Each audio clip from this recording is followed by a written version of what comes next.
Welcome back, everyone, for another deep dive. This time we're exploring charisma of media appearance. Written by Majid bin Ja'far Al-Ghamdi. Right. Have you read this one before? I have. It's a fascinating look at public perception and media. But Mhm. honestly, there's so much in here that's valuable, even if you're not like, a celebrity. Oh, totally. It's really about connecting with people. And one of the things that really struck me was how the book talked about mental filters, like how everyone sees the world a little differently. Yeah. Like that example they give about Saleh and Ali and how they view cake. Yeah. Salah thinks cake is like the worst thing ever because he got indigestion once. And Ali's over here like, cake is happiness. It's such a simple example, but it really highlights how our experiences shape our perceptions. Absolutely. And as communicators, it's crucial to remember that we're always dealing with these individual filters. So how do we cut through all that noise and get our message across effectively? Well, the book introduces this concept called the decision ladder, which I think is a really helpful framework. The decision ladder. Okay. Yeah, it outlines 4 steps people go through when processing information. The first step is awareness. Like just knowing something exists. Exactly. You can't form an opinion on something you've never even heard of. Makes sense. So awareness is that first step. What comes next? Comprehension. So it's not enough to just know about something. You have to actually understand it, right? Right. It's about understanding the details, how it works, and what it all means. And then, what's step 3 on this ladder? Conviction. Okay, conviction. So this is where someone moves beyond just understanding something to actually believing in it, right? Exactly. This is where they connect with the message on a personal level and start to see its relevance to their own lives. It's like, this matters to me. Yes. And if we can get our audience to that point, that's when we might see some action. So action is the final step on the decision ladder. Right. If someone's truly convinced, they might be motivated to do something, whether it's changing their behavior, supporting a cause, or even just spreading the word. So this decision ladder is really helpful for understanding where our audience might be in their journey. Absolutely. It helps us tailor our communication strategy Yeah. to meet them where they are. But figuring out where they are on that ladder must be tricky, right? It can be. You have to really pay attention to how people respond to your message. Like, are they asking questions? Yeah. Are they engaged in the conversation? Yeah. Or are they just kind of nodding along politely while Oh. secretly checking their phones? Oh, I've definitely been that person before. Haha. We all have. But yeah, it's about picking up on those subtle cues to gauge their level of understanding and interest. Okay, so beyond observing their reactions, what else should we be considering when trying to know our audience? Well, it's not just about demographics, age or gender. It's about going deeper. Deeper how? What do they already know about this topic? Okay. What are their existing beliefs? What's their emotional state? Yeah, their emotional state, that's a good point. You can't really expect someone to be receptive to a complex message if they're like stressed out or distracted. Exactly. It's about understanding the context they're bringing to the conversation.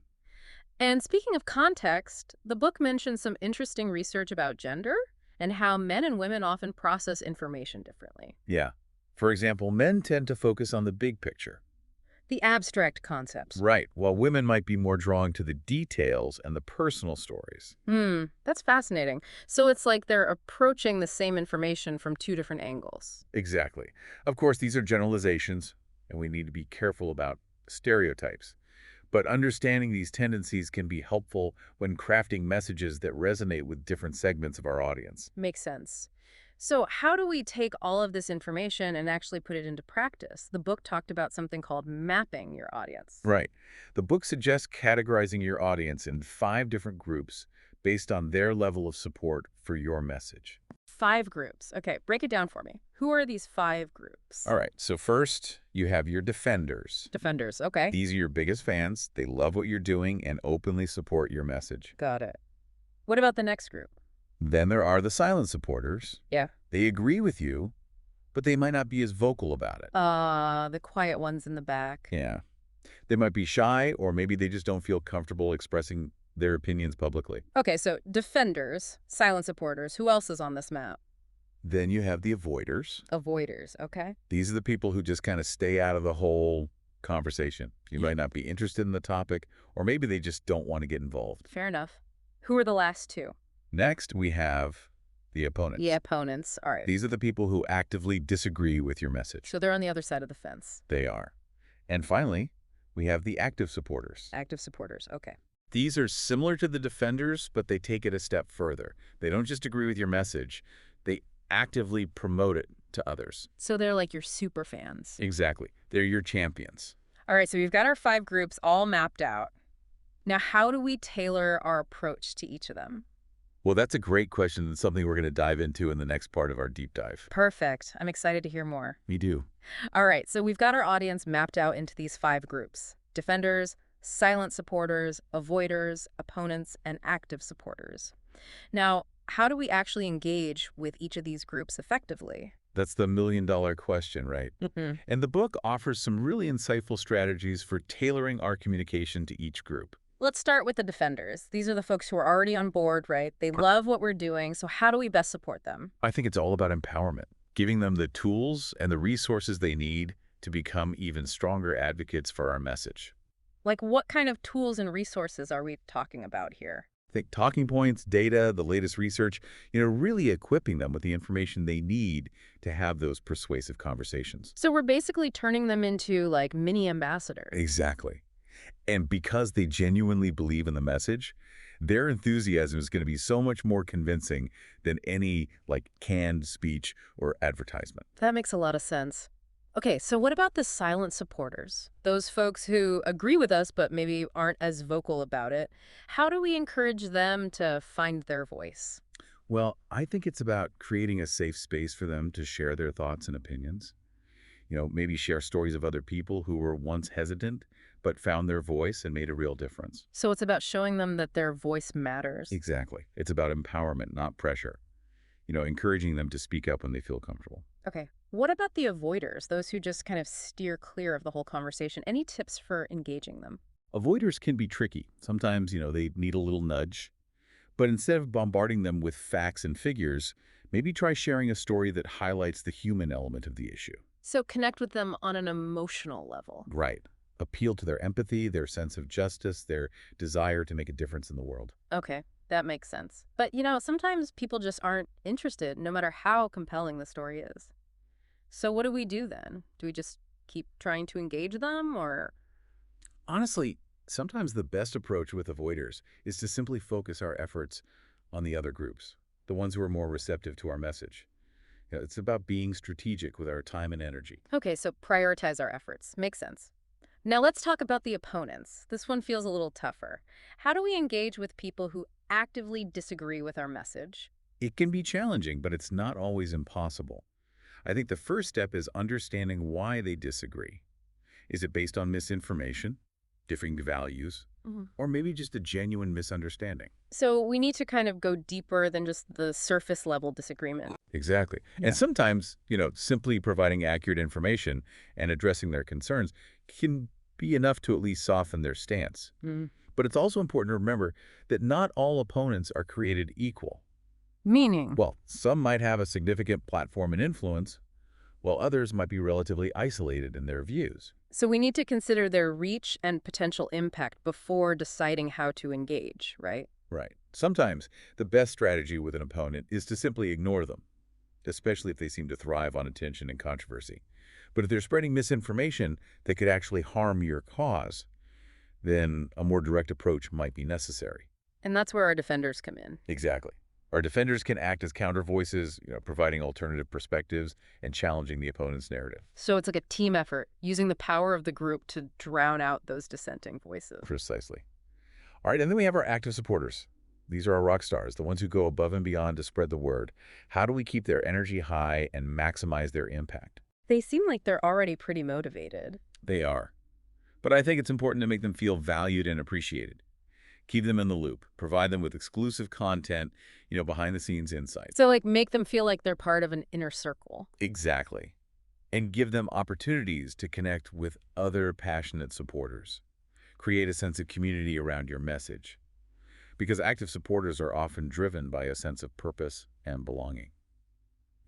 So it's about fueling that fire. It is. It's about nurturing their passion and giving them the support they need to continue being amazing advocates for your cause. This has been such an insightful deep dive so far. It's really made me think about how I communicate with different people in my own life. I know, right? And it's not just about public speaking or media appearances. These principles apply to all kinds of communication, whether it's with our friends, family, colleagues, whoever. It's like we've been given this new lens to see how people think and how to connect with them on a deeper level. I love that. A new lens. That's a Yeah. great way to put it because it's not just about conveying information. It's about building relationships, fostering understanding, and ultimately inspiring action. Well said. But before we wrap up this part of our deep dive, I have a question. We've talked a lot about tailoring our message to different audiences and using storytelling to connect with people's emotions. But how do we make sure we're doing that authentically? How do we make sure we're not crossing the line into manipulation? That's a fantastic question, and it's something we should always be mindful of. I think authentic storytelling is about sharing genuine experiences that resonate with your audience's values and So aspirations. it's about finding that common ground, building empathy, and inspiring action through those shared emotions. Exactly. And it's about being transparent about your intentions. Your audience should feel like they're being invited into a conversation, not coerced or manipulated into a certain belief or action. Right, that makes a lot of sense. So how do we strike that balance? How do we inform and inspire without resorting to, cheap tricks or emotional manipulation? Well, I think that's a question we'll explore further in the last part of our deep dive. Okay, looking forward to it. Wow, we've covered so much ground in this deep dive. The decision ladder, audience mapping, the ethics of persuasion, and so much more. It's really made me appreciate just how complex communication can be. It's not just about saying words, it's about understanding the person on the other side of the conversation, their experiences, their beliefs. It's about recognizing that we all see the world through our own unique lens, shaped by our own individual journeys. And I think the book really drives this point home with the concept of mental filters. Right. Those filters are constantly influencing how we process information and interpret the world around us. So, how do we account for these mental filters when we're communicating with others? How do we even begin to understand someone else's filter when we can barely see our own? That's a great question. I think it starts with self-awareness. Taking a step back and acknowledging that we all have biases and preconceived notions that influence how we communicate. It's like being aware that we're wearing those colored glasses you mentioned earlier. Exactly. And once we're aware of our own filters, we can start to be more mindful of how they might be impacting our interactions with others. So instead of getting frustrated when someone doesn't see things our way, we can try to understand why they might hold those beliefs. Right. It's about approaching conversations with curiosity and empathy, seeking to understand rather than just trying to be right. And honestly, I think that's a valuable skill no matter what you do in life, whether you're giving a presentation, negotiating a deal, or just having a conversation with a friend. Absolutely. Communication is at the heart of everything we do. And when we take the time to truly understand the people we're communicating with, we can build stronger relationships, foster greater understanding, and ultimately create more positive change in the world. I think this deep dive has really driven home the point that communication is so much more than just words. It's about connection, empathy, and recognizing that we all have something unique to offer. Well said. And I think the insights from Charisma of Media Appearance provide a really valuable framework for becoming more effective and compassionate communicators in all aspects of our lives. We hope you've enjoyed this deep dive into the world of communication. Remember, everyone sees the world through a unique lens, shaped by their own experiences and beliefs. The next time you find yourself in a conversation, take a moment to consider the other person's perspective. You might be surprised by what you learn, and you might just find that understanding leads to more meaningful and productive interactions. Thanks for joining us. It's been a pleasure.